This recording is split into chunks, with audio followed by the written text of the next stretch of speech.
एक बार की बात है, पुराने जापान के सबसे बड़े और प्रसिद्ध बौद्ध मठ में एक जवान बौद्धिक भिक्षु रहता था, जो कि उस समय के सबसे विख्यात और सम्मानित ज़ेन मास्टर का शिष्य था। वह बौद्ध मठ में ही ज़ेन मास्टर की सेवा करता और उनसे ज़ेन की शिक्षाएं लेता, उनका अभ्यास करता। वो नौजवान बौद्ध भिक्षु बहुत ही होशियार, मेहनती और अपने कार्यों के प्रति ईमानदार था। वह ज़ेन मास्टर के द्वारा दी गई हर एक शिक्षा को पूरे लगन के साथ अभ्यास करता और पूरी ईमानदारी के साथ उनका पालन भी करता। वह कभी भी अपने गुरु को शिकायत का कोई अवसर नहीं देता था, इसीलिए ज़ेन मास्टर भी उससे बहुत खुश और संतुष्ट थे। एक दिन ज़ेन मास्टर ने अपने उस शिष्य को एक बहुत ही महत्वपूर्ण काम देने का निर्णय किया। उन्होंने उस शिष्य को अपने पास बुलाया और उसके हाथों में एक पत्र देते हुए कहा, तुम्हें इस पत्र को जितना जल्दी हो सके कोटो शहर में रह रहे इसके असली मालिक तक पहुंचाना है। लेकिन याद रहे, किसी भी हालत में यह पत्र तुमसे खोना नहीं चाहिए और न ही किसी दूसरे व्यक्ति के हाथ लगना चाहिए। इस पत्र को जल्द से जल्द इसकी सही मालिक तक पहुंचना बेहद आवश्यक है, क्योंकि इसमें हजारों लोगों की जिंदगी और मौत का सवाल है। मास्टर का आदेश मिलते ही वह बिना एक क्षण गवाए अपने काम में लग गया।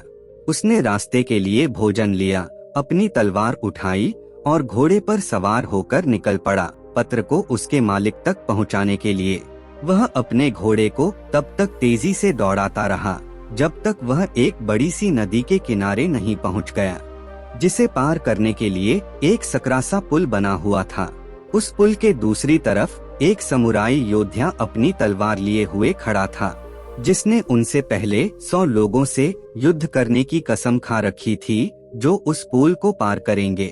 अब तक वह वहां से गुजरने वाले 99 लोगों से युद्ध करके उन्हें मौत के घाट उतार चुका था और अब वह यहाँ से गुजरने वाले उस 100वें व्यक्ति का बड़ी ही बेसब्री से इंतजार कर रहा था, जिसे वह युद्ध में मौत की नींद सुलाकर वह अपनी प्रतिज्ञा पूरी कर सके।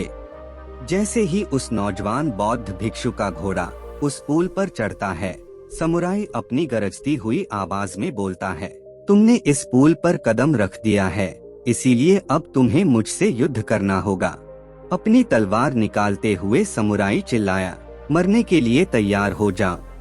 अपनी मौत को अपनी तरफ आता देख वह बौद्ध भिक्षु अंदर ही अंदर बहुत डर गया। लेकिन तभी उसे अपने गुरु की बात याद आती है कि यह पत्र बहुत महत्वपूर्ण है, ये किसी दूसरे व्यक्ति के हाथ नहीं लगना चाहिए। वह उस समुराई को इस पत्र की महत्वता के बारे में बताता है और उससे प्रार्थना करता है कि वह उसे उस पत्र को उसके गुरु तक वापस पहुंचा देने दे, और वह वचन देता है कि पत्र वापस करने के बाद वह जरूर उससे युद्ध करने वापस आएगा। समुराई उसकी बात मान लेता है और उसे वापस जाने देता है। पूरे रास्ते भर उस पुल में हुई घटना के बारे में सोचते सोचते वह कब आश्रम पहुंच जाता है उसे पता ही नहीं चलता।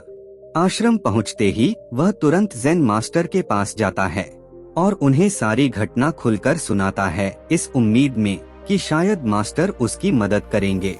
लेकिन पूरी बात सुनने के बाद मास्टर सिर्फ इतना ही कहते हैं, मेरे पास ऐसा कोई तरीका नहीं है जिससे तुम एक समुराई योद्धा को तलवारबाजी में हरा सको, इसलिए तुम्हारी मौत तो निश्चित है। लेकिन हाँ, मैं तुम्हें मृत्यु का सामना करने का सबसे अच्छा तरीका जरूर बता सकता हूँ। जब तुम उस पुल पर पहुँचोगे तो अपनी तलवार को अपने सर के ऊपर उठाना और अपनी आंख बंद कर लेना और पूरी शांति के साथ खड़े होकर इंतजार करना। जब तुम्हें महसूस हो कि कुछ ठंडी चीज तुम्हारी खोपड़ी को छू रही है, तो यही तुम्हारी मृत्यु होगी। इसके बाद वह नौजवान बौद्ध भिक्षु दोबारा अपने सफर पर निकल पड़ता है। इस बार वह अपनी मौत का सामना करने के लिए पूरी तरह से तैयार था। इस बार ना तो उसके अंदर कोई घबराहट थी और ना ही किसी प्रकार का डर। जब वह उस पुल पर पहुंचता है जहां समुराई उसका इंतजार कर रहा था, तो वह ठीक वैसा ही करता है जैसा मास्टर ने उससे कहा था। वह अपने दोनों हाथों से तलवार को सिर के ऊपर उठाता है और आंख बंद करके मौत के ठंडे उस पल का इंतजार करने लगता है। जब समुराई उस नौजवान बौद्ध भिक्षु को ऐसी अवस्था में देखता है तो वह समझ जाता है कि जरूर यह भिक्षु किसी सच्चे महान गुरु से मिलकर आया है, क्योंकि उसने आज से पहले आंख बंद किए हुए तलवारबाजी के ऐसे मुद्रा और लड़ाई से पहले चेहरे पर इतनी शांति कभी नहीं देखी थी। उसने ध्यान से देखा, भिक्षु के चेहरे पर ना तो मौत का डर था और ना ही किसी प्रकार की कोई घबराहट। उसने अपनी तलवार नीचे रख दी और अपने घुटनों के बल बैठकर हाथ जोड़कर कहने लगा, हे महान गुरु, मुझे मेरे इस मूर्खतापूर्ण दुस्साहस के लिए माफ करें और अपना शिष्य बनाए, ताकि मैं आपसे अद्भुत तलवारबाजी की कला सीख सकूं। दोस्तों, वह बौद्ध भिक्षु हम हैं और वो समुराई हमारे जीवन की सबसे विकट समस्याएं। कई बार हम ऐसी स्थिति में फंस जाते हैं जहां से बाहर निकलने का हमें कोई रास्ता नजर नहीं आता। तब ऐसी परिस्थिति में हमें खुद को पूरी तरह से शांत रखने की जरूरत होती है। सोचिए, अगर उस जवान भिक्षु ने समुराई के सामने अपने प्राणों के भीख मांगी होती या उसके सामने रोया गिड़गिड़ाया होता, तो बहुत बड़ी संभावना थी कि समुराई उस पर हंसता और अगले कुछ ही पलों में उसे टुकड़ों में काट देता। या फिर अगर उस भिक्षु ने डरकर और जल्दबाजी में समुराई पर हमला कर दिया होता, तब भी उसका यही परिणाम होता। लेकिन उस नौजवान शिष्य ने इतनी शांति और स्थिरता के साथ उस समुराई का सामना किया और इतने उच्च कोटि के ज़ेन का परिचय दिया कि उस समय वो उस समुराई से भी बेहतर हो गया और परिणाम स्वरूप समुराई उसके सामने झुक गया, क्योंकि एक समुराई होने की वजह से उसने तुरंत यह महसूस कर लिया कि उसका सामना उससे भी अधिक ज़ेन का अभ्यास करने वाला व्यक्ति से हो गया है। दोस्तों, इस कहानी से हमें यह सीखने को मिलता है कि जीवन में आने वाली कठिनाइयों और संघर्षों का सामना करने के लिए हमें शांति और स्थिरता से काम करना चाहिए।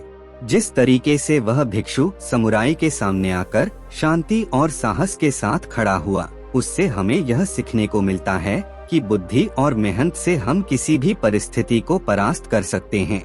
इसके लिए हमें आत्मविश्वास बनाए रखना और मुश्किलों का सामना करने में हिम्मत बनाए रखना आवश्यक है।